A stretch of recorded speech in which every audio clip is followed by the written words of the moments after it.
ዛሬ የምንገኘው እንግዲህ 4 ኪሎ ቱሪስት ሆቴል አካባቢ ነው። እኔ ነስረዲን እባላለሁ። የራስ ፕሮፐርቲ ማርኬቲንግ ነው የኛ ካምፓኒ።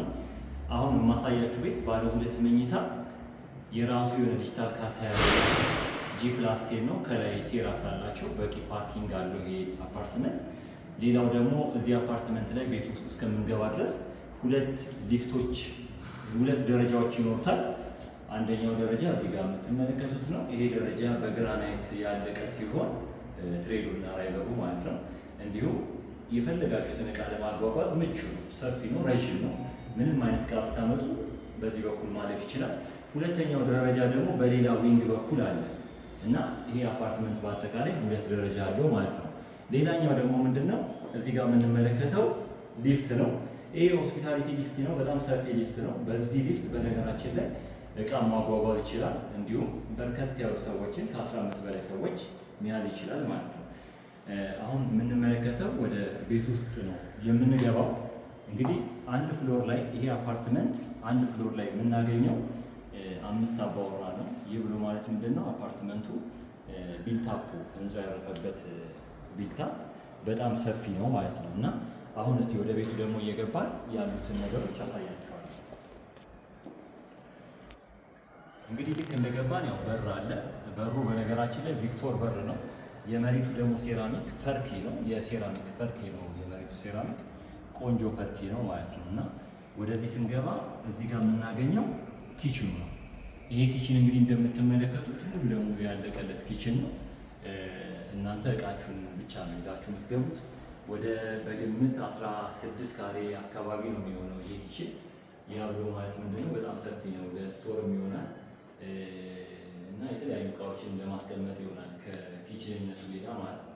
አብዛኛው ቦታ እንደምታውቁት ኪችን ወይ 8 ካሬ ወይ 10 ካሬ ነው የሚሆነው እና ይሄ ግን ወደ 16 ካሬ ስለሆነ ቆንጆ ኪችን ነው። ሌላው ደግሞ ይሄ ኪችን ምንድነው ትልቁ ኳሊቲው ጥግ ድረስ ከመሬት እስከ ላይ ድረስ በሴራሚክ ተሸፍነዋል።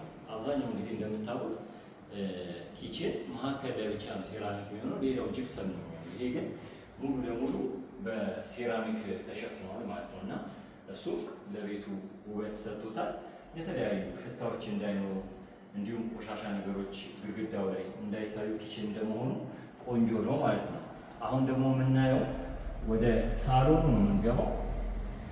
ሳሎኑ ጋር ደግሞ ስንገባ ወደ 32 ካሬ አካባቢ ነው ሳሎኑ ብቻ እና ይህ ሳሎን በጣም ሰፊ ሳሎን ነው። ልክ እዛ ጋር እንዳየነው በቆንጆ የሆነ ፐርኬን ያለቀው ይሄ ሳሎን።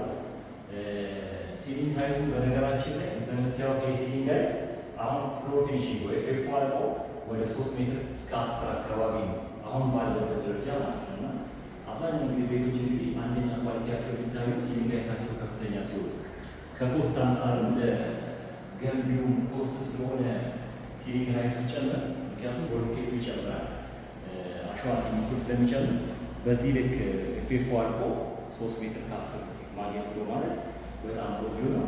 ሌላው ደግሞ ምንድነው እዚህ ጋር የምትመለከቱት ይሄኛው ባልከኒ፣ እዚህ ጋር ያለው ባልከኒ ወደ 5 ካሬ አካባቢ ነው የሚሆነው። የፈለጋችሁ የምታረጉበት አበባ ብታረጉበት፣ ወንበሮች ሰፋፊ ወንበሮች ብታረጉ እንጂ የሚያደርጋችሁ ቦታ ነው ማለት ነው። እና ይህም ባልከኒ በእርግጥ ከማስተር ቤድሩሙ ጋር ሼር ያደርጉታል። ማስተር ቤድሩም ላይ ያለው ይሄ ነው፣ ሳሎን ላይ ያለው ይሄ ነው።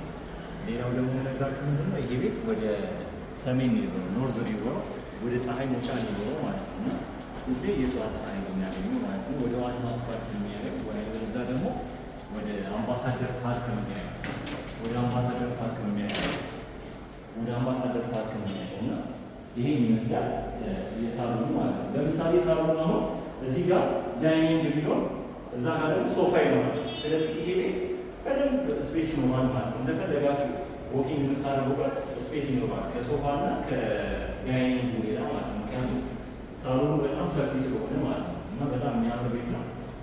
ፊኒሺንግ ማቴሪያሉ በደንብ ነው የሚያምረው። እንደምታዩት ስፖት ላይት አለው። መብራቶቹ የሚጠቀሙት መብራት በጣም ነው የሚያምሩት፣ ቆንጆ መብራቶች ናቸው። ይሄ ይመስላል ሳሎኑ። አሁን ደግሞ ወዴት እንሄዳለን መሰላችሁ? ወደ ዋናው መኝታ ቤቶች እንሄዳለን። ወደ መኝታ ቤቶቹ እንሄዳለን። ሁለት መኝታ ቤት አለ። አንድ መኝታ ቤት ውስጥ አንድ ባዝ አለው የማስተር ቤድሩም። ሌላ ደግሞ ኮመን ቤድሩም ኮመን ባዝሩም አለ እዚህ ጋር እንደምትመለከቱት። ይሄ እንደምታዩት ማስተር ቤድሩሙ ነው። ማስተር ቤድሩሙ የራሱ የሆነ ክሎዜት አለው። ቅድም እንዳልኳችሁ ይሄ ክሎዜት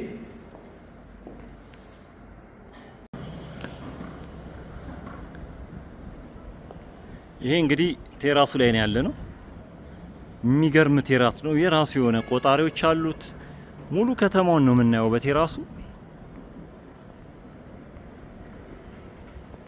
ወደዚህ አቅጣጫ እንግዲህ ኖርዝ አቅጣጫ ነው። ያ ማለት ወደ ቤተ መንግስት አቅጣጫ ማለት ነው።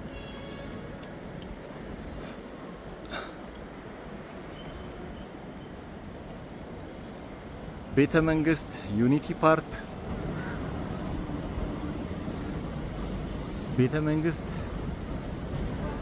ዩኒቲ ፓርክ አካባቢ፣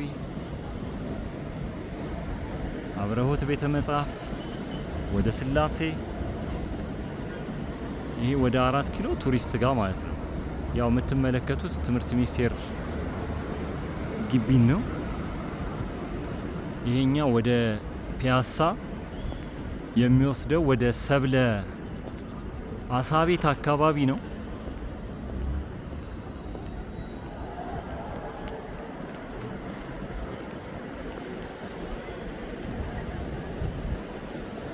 ሰብለ አሳ ቤት አካባቢ ነው። ይሄ ዋናው የ4 ኪሎ ቱሪስት ሆቴል አካባቢ ማለት ነው። ይሄ ደግሞ ወደ ፒያሳ ነው የሚያየው። የሚገርም ነው። ወደ ፒያሳ እንደምታውቁት ወደ ዶሮ ማነቂያ አካባቢ አሁን እዛ አካባቢ ያለው የወንዝ ዳር ልማት ተነስተው ቆንጆ ቪው አለው። ወደዛ ቆንጆ ግሪን ኤሪያ ተሰርቶለታል። ፓርኮች አሉ ወደዚህ ወደ ፒያሳ ማለት ነው።